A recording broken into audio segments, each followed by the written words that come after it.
সালামু আলাইকুম, ওয়েলকাম জানাচ্ছি আমি তুহিন নাফিস। ভিন্ন মতদর্শী যারা শুনছেন তাদের সকলের প্রতি কৃতজ্ঞতা এবং সেই সাথে স্মরণ করছি বন্যায় কবলিত আশ্রয়হীন মানুষগুলো যারা বিপর্যস্ত অবস্থায় আছে, তাদেরকে অন্তরের অন্তরস্থল থেকে জানাই সমবেদনা। এবং সেই সাথে স্মরণ করছি বীর শহীদদের, যারা দেশের জন্য, জাতির জন্য জীবন দিয়েছেন। তাদের আত্মার মাগফিরাত কামনা করছি এবং সেই সাথে শোকাহত পরিবার, শত শত মায়ের বুক যাদের খালি হয়েছে, তাদের পরিবারের উপর গভীর সমবেদনা। জাতির মনে আজ কৌতূহল জেগেছে, জাতির মনে আজ জানতে ইচ্ছা করে, জাতি আজ জানতে চায় যে দেশের বর্তমান প্রেক্ষাপট এবং অদূর ভবিষ্যতের যে প্রেক্ষাপট, ফিউচার দেন ইন ফিউচার কী হতে পারে, কেমন হতে পারে, কি সংস্কার করলে এদেশের উন্নতি করা সম্ভব, কোন পর্যায়ে সংস্কার করলে এদেশের উন্নতির স্কিল আরও বাড়তে থাকবে, সেই বিষয়ে আলোচনা করব একজন সাধারণ শ্রেণী পেশার মানুষ হয়ে।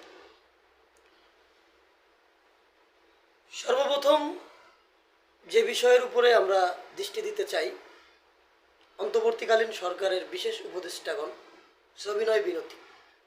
অবশ্যই প্রত্যেকটা মানুষকে, গোটা বাঙালি জাতিকে এমনভাবে উৎসাহিত করতে হবে যেন তার দিলের ভিতরে, তার অন্তরের ভিতরে থাকতে পারে যে আমি অবশ্যই আমার দেশকে ভালোবাসি, এবং পুরো জাতিকে এমন একটা মেসেজ ক্রিয়েট করার প্রয়োজন বলে মনে করি, পুরো জাতি যাতে উৎসাহিত থাকে দেশপ্রেমের ব্যাপারে।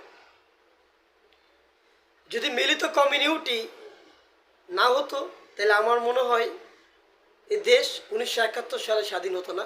এদেশ কিছুদিন আগে বৈষম্য বিরোধী আন্দোলন যারা করছে তারা স্বাধীন করতে পারতো না।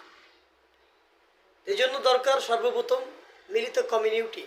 মিলিত কমিউনিটি যদি না থাকে তাহলে কখনোই পসিবল না। সেই সাথে যোগ করতে হবে দেশপ্রেম।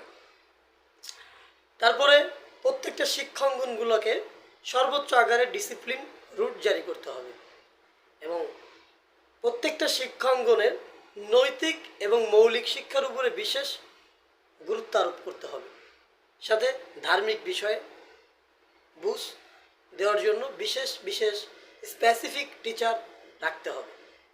যে হিন্দু সেই ক্লাসে অবশ্যই হিন্দু টিচার ক্লাস নেবে, যে মুসলমান সেই ক্লাসে অবশ্যই মুসলমান টিচার ক্লাস নেবে, যে খ্রিস্টান, যে বৌদ্ধ, এভরিথিং যে সমস্ত সাবজেক্টগুলো আছে এই সাবজেক্টের উপরে বিভিন্ন স্পেসিফিক পার্টিকুলার টিচার নিয়োগ দিতে হবে এবং তাদের মূল কার্যক্রম নৈতিক শিক্ষা এবং মৌলিক শিক্ষার উপরে বিশেষ গুরুত্ব ভূমিকা পালন করতে হবে, যাতে করে একজন মানুষ যখন নৈতিকভাবে শিক্ষিত হইতে পারে, নৈতিক শিক্ষার উপরে উপনীত থেকে থাকতে পারে, তখন তার দ্বারা ডিসঅনেস্ট কোনো কাজ কখনোই সম্ভব না, অনৈতিক কোনো কাজ কখনোই সম্ভব না, কারণ সে নৈতিকতার শিখরে অবস্থান করতেছে। আর যদি নৈতিকতা না থাকে তো এই দেশে সাবেক যা হয়েছে, আমি আপনি যা দেখেছি তাই হবে, নো ডাউট অ্যাবাউট দ্যাট। এটাই হওয়ার সম্ভাবনাটাই বেশি মনে করতেছি। এরপরে আপনার আইনি অবকাঠামোগুলা বিশেষ দৃষ্টি আকর্ষণ করতে হবে, বিশেষ নজর দিতে হবে। আইনি অবকাঠামোগুলা ধর্ম বর্ণ নির্বিশেষে যাতে ন্যায় বিচারক হতে পারে সেই বিষয়ে বিশেষ পদক্ষেপ গ্রহণ করতে হবে, যাতে করে দুর্নীতিবাজ যারা সততার সাইনবোর্ড লাগায়া দুর্নীতি না করতে পারে, ক্ষমতার অপব্যবহার না চালাতে পারে। তাহলে যদি চালাতে পারে তাহলে আমাদের মূল যে দাবি ছিল গণতান্ত্রিক অগ্রাধিকার, এটা আর কখনো সম্ভব না।